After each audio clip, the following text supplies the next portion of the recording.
March 25, 1912.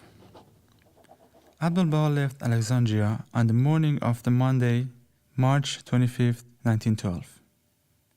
Although he had already bidden the friends farewell and had embraced most of them, many accompanied him to the ship, expressing their sadness and anguish at their impending separation from him.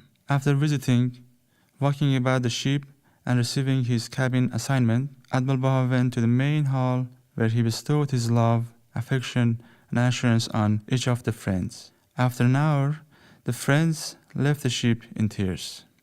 Then the SS Cedric, an Italian liner from the White Star Line, set sail, honored to be the means of the transporting the most holy being and becoming the focus of the envy of the whole earth. The ship left the port of Alexandria with a burst of steam and great fanfare.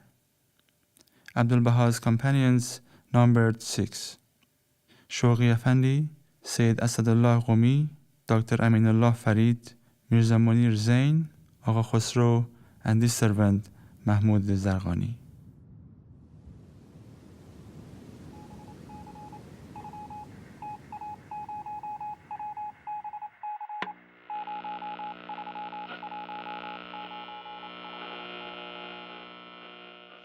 A report that Abdu'l-Baha sailed from Alexandria, Egypt, March 25th on the White Star Line SS Cedric, due to arrive in New York City April 10th, has been confirmed.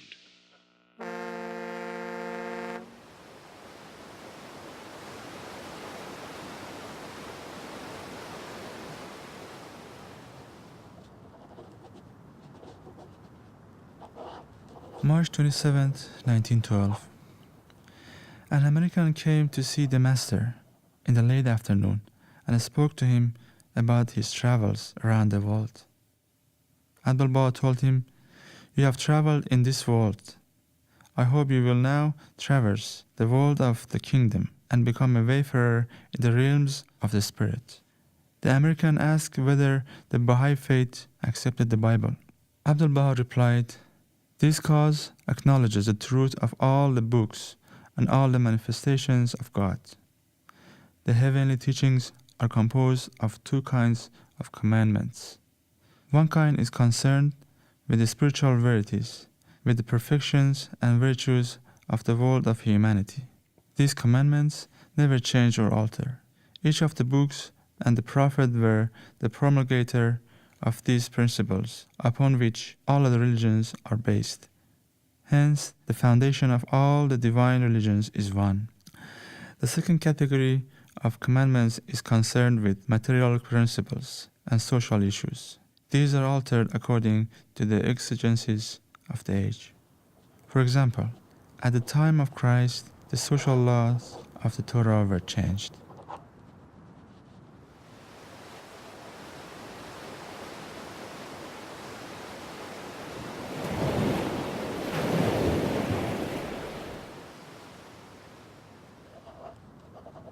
March 29, 1912.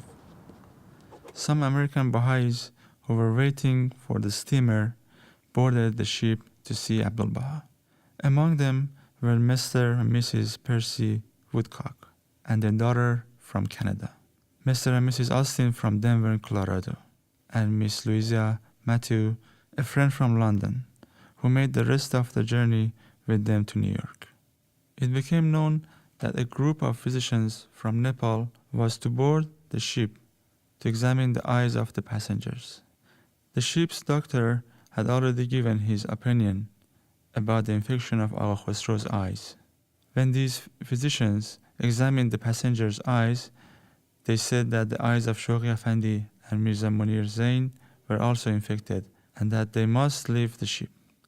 The efforts of Abdu'l-Baha and his companions and the American's friends were of no avail, and apparently were not in accord with God's mysterious will and plan. These physicians insisted that even if the friends continued their journey to New York, they would not be allowed to disembark and would have to return. Therefore, Abdu'l-Baha asked the three to obey.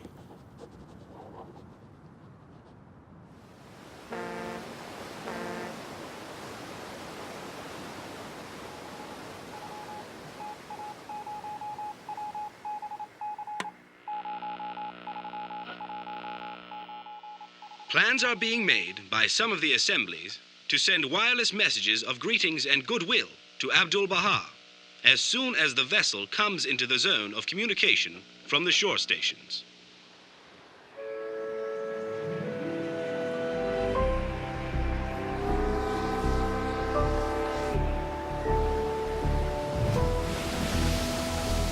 You're listening to the Journey West podcast, dedicated to following the travels of Abdu'l-Baha in the West. Welcome to the podcast. Mary and I are so happy to join you again for the Journey to America, and we hope you've enjoyed the articles on thejourneywest.org in preparation. For the next 9 months, we'll visit you every 2 weeks for an update on the Master's journey, covering topics such as race unity, gender equality, and many more. This week, we're going to go over some background on Abdu'l-Baha's journey to America and discuss issues related to that blossoming community. In December 1911, Abdu'l-Baha rested in Egypt during the winter months, after his first sojourn to the West. On March 25, 1912, he left the East on a second trip, but this time to the United States of America. Since Abdu'l-Baha's release in 1908, the American believers begged for his presence in the West, but he insisted that he would not come until they achieved unity within the community. He wrote back to them saying, "In view of the differences among the friends and the lack of unity, how can Abdu'l-Baha hasten to those parts? If the friends long for the visit of Abdu'l-Baha, they must immediately remove from their midst differences of opinion and be engaged in the practice of infinite love and unity." As described in Earl Redman's book, Abdu'l-Baha in Their Midst, 3 ailments affected the American Baha'i community at the turn of the century: covenant breaking, individualism, and racism. Covenant breaking was the most severe of these tests on the young Baha'i community. As a short aside, covenant breaking, for those of our listeners not familiar with this term, could be described as members of a faith who actively challenge its internal succession and thereby cause internal division. After the first Western Pilgrim group visited Akka in 1898, Ibrahim Kerala, their Baha'i teacher, returned to the United States quite bitter after not receiving a prominent title or compensation for his great accomplishments in the West. Ibrahim's expectations had been dashed, and even his hopes for printing a book were not allowed, as it contained incorrect interpretations about the faith by Ibrahim himself. His heart was hardening, and Ibrahim returned to America with the plan to undermine Abdu'l-Baha and the role he played as head of the faith at the time. Much confusion and hardship resulted from these actions, and if it had not been for several steadfast believers, such as the Getzingers and Anton Haddad, who tirelessly worked to save the faith they loved so dearly, we might not have seen Abdu'l-Baha's journey to the West at all. In the end, Ibrahim's influence faded to nothingness. This was a true testament to those early believers and their strength. For more information about this period, we suggest reading Lighting the Western Sky by Catherine Hoganson. As a conclusion to our show, today's reading will be the Prayer for America, revealed by Abdu'l-Baha during his journey, read by Doug Moore. O thou kind Lord, this gathering is turning to Thee. These hearts are radiant with Thy love. These minds and spirits are exhilarated by the message of Thy glad tidings. O God, let this American democracy become glorious in spiritual degrees, even as it has aspired to material degrees, and render this just government victorious. Confirm this revered nation to upraise the standard of the oneness of humanity, to promulgate the most great peace, to become thereby most glorious and praiseworthy among all the nations of the world. O God, this American nation is worthy of Thy favors and is deserving of Thy mercy. Make it precious and near to Thee through Thy bounty and bestowal. That's it for our podcast this week. A special thanks to Ivan Mihoti, our sound engineer, Sefer Fanian for playing Mahmoud, Doug Moore for reading The Prayer for America, and Rory Cunningham for playing the reporter.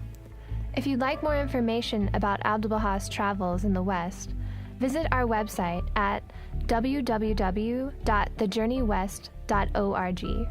You can also find us on Facebook and Twitter at The Journey West. Thanks for listening. Bye!